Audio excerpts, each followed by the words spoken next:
Hey everyone, this is Pete, and welcome back to Atari A to Z Flashback, a series of explorations of the 150 games that make up Atari Flashback Classics for Nintendo Switch.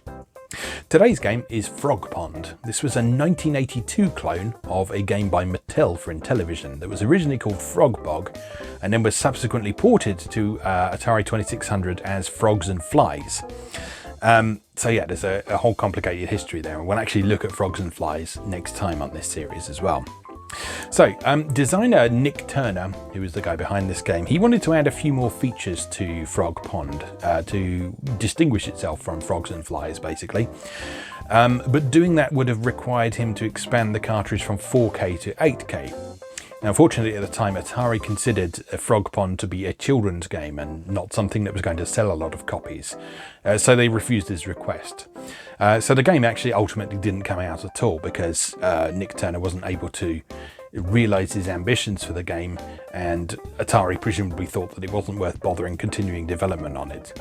But a fully functional prototype did exist, and that's what we're going to be playing today. So let's go play Frog Pond. Okay, here we are once again with Frog Pond, an unreleased prototype for Atari 2600. So, as with the last few games, this is a two-player game. So in a moment I'm going to hand you over to Future Pete once again, and he's going to provide some commentary on some pre-recorded footage of Future Pete and Future Pete's wife, who is also my wife, let's not forget, playing Frog Pond. So, let's have a quick look at the manual before we do that though. Enjoy this previously unreleased prototype Atari game. It's a frog's life for you, hanging out at the pond and using your super frog tongue to catch dinner.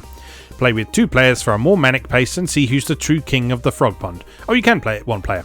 Okay, so before I hand over to Future Pete then, we'll have a quick play at single player.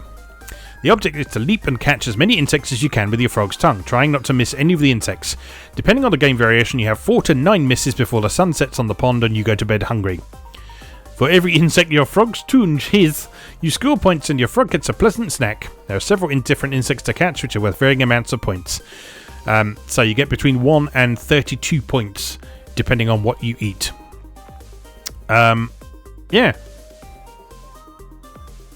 that's it. Alright, so let's have a go at single player before I hand over to Future Pete and show you how this works in two-player mode. Let's go through the game select first of all. 1 player, 6 misses allowed. Okay, so let's begin. Blah, blah, blah, blah, blah, blah, blah, blah. So, in this game, you move left and right with the joystick, and you press the fire button to jump and lick. And what you have to do is eat the stuff before it disappears from the screen. When it disappears from the screen, you get a horrible noise, and that counts as a miss. And in this mode, I'm allowed 6 misses before the game is over.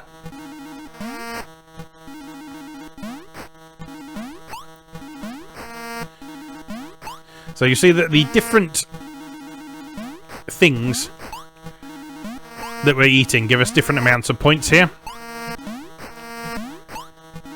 And so once the game's been going on for a little while, it becomes a matter of sort of prioritising your targets, especially when you're competing against a friend. You'll be battling against a friend to try and get the best possible score.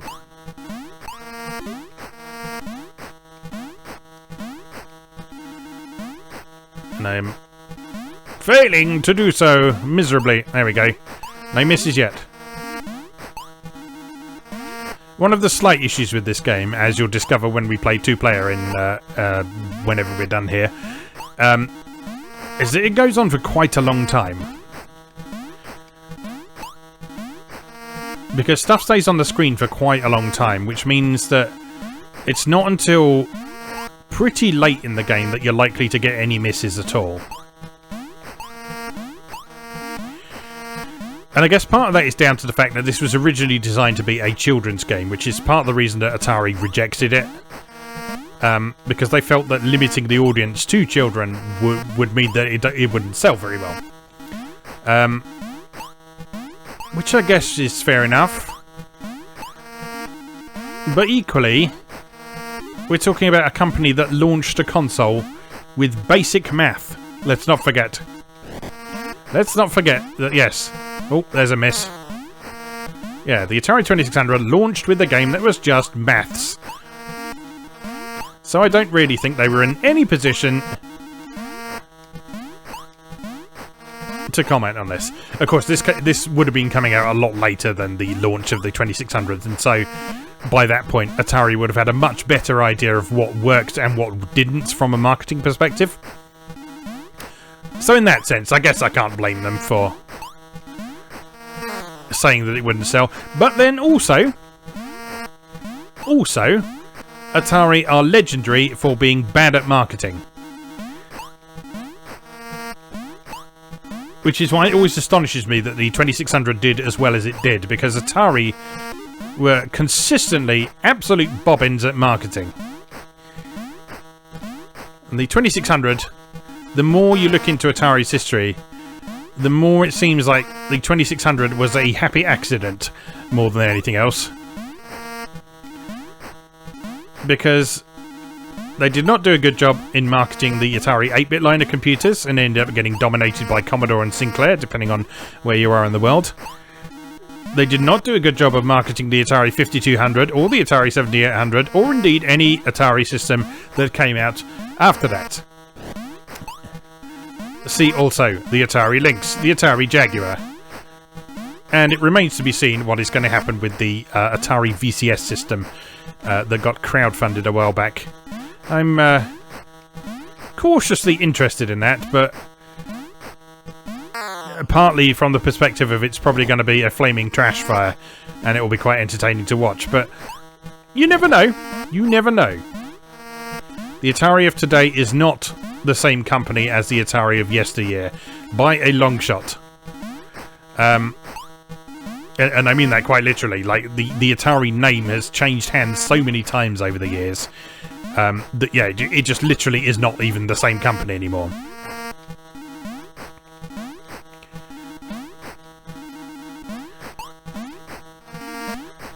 So that's quite interesting.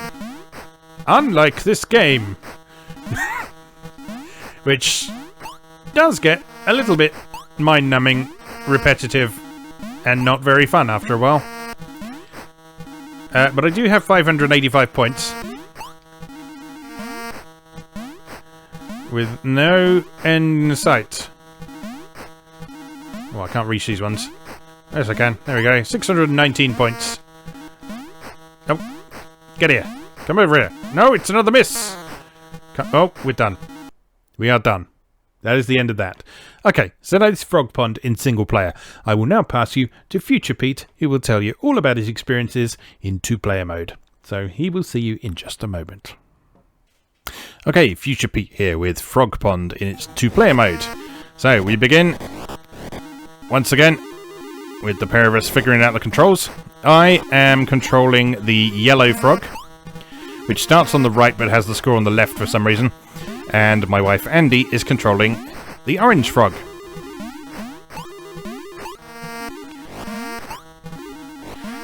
And so, as we've already seen in the single player mode, this is an extremely simple game that just involves jumping around and attempting to grab things with your frog's tongue.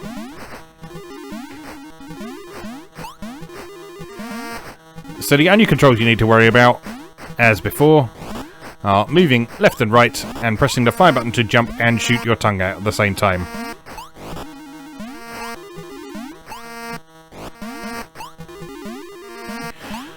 So again, as you can see from the scores, the simple nature of this game means that it's very easy to pick up and very easy for both players to be on a level playing field right from the beginning. And in fact, you'll see after a little while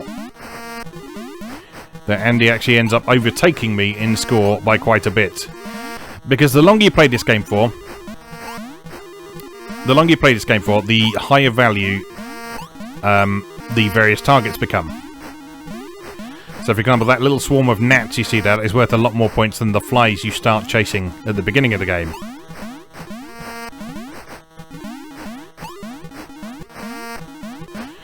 And that keeps things quite interesting because because you spend so much of your time concentrating your attention on the bottom part of the screen to try and catch the flies and so on, you'll often find yourself looking up and realising that your opponent suddenly has a 20-30 point lead on you.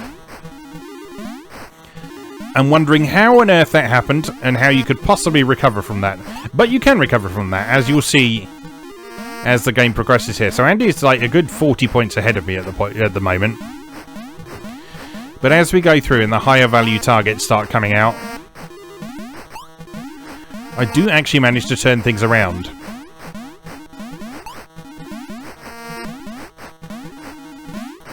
Which means that a game of this tends to be quite chaotic and unpredictable in terms of scoring. Mechanically, it's very simple, perhaps a bit too simple.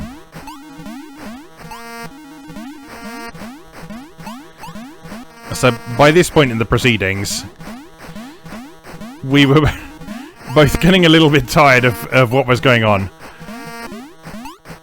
As we both figured out that you can actually hold down the fire button and just continually bounce up and down, which we found quite amusing for a little while.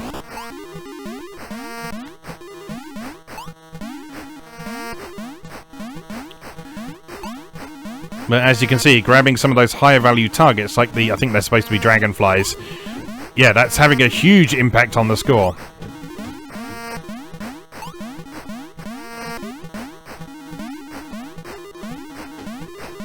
But the reason this game goes on for so long, I say so long, it's relatively speaking, it's only been about 4 minutes as I say this.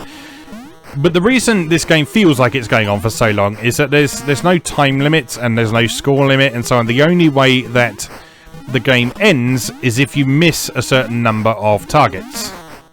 So there's our first one that we missed, and that's like a good 4 or 5 minutes into the game.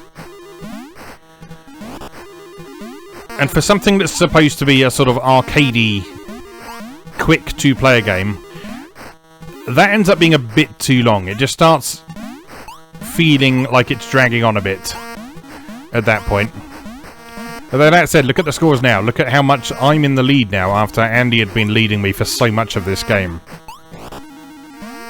She didn't really notice until the end of the game as well. That was the satisfying thing. She was sort of quite comfortable in the fact that she'd been leading me. But by this point, because I'd figured out the targets that were worth the most points, as we were starting to rack up a few more misses and getting closer to the end of the game, my score shot into absolute orbit. And so I was there quietly chuckling to myself,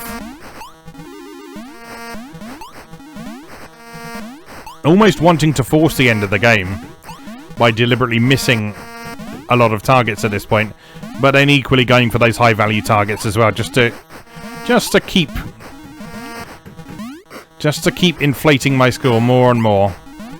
I think that's 4 misses now. I think they're 4 or 5. There's certainly not long left to go now. We are nearly there. But yeah, this isn't a terrible game, but it just kind of drags on just a little bit too long in two-player mode in particular. And there we go. That is the end of the experience. If you can hear thumping in the background, my wife is doing some DIY.